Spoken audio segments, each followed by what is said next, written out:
Assalamualaikum warahmatullahi wabarakatuh.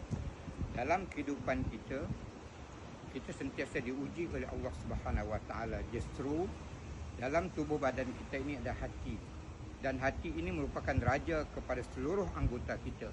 Dan hati itu baik, maka baiklah segala amalan kita. Dan kalau hati itu tidak baik, maka buruklah segala amalan kita. Justru untuk menjaga hati ini ataupun raja kepada tubuh badan kita ini, kita perlu kepada yang pertama sekali perlu pada iman.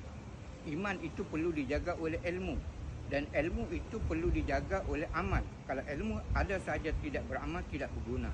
Dan amal itu perlu dijaga dengan keikhlasan kepada Allah Subhanahu Wa Taala. Justru amalan yang terbaik ataupun ibu kepada sifat yang terbaik ialah ikhlas dalam setiap amalan.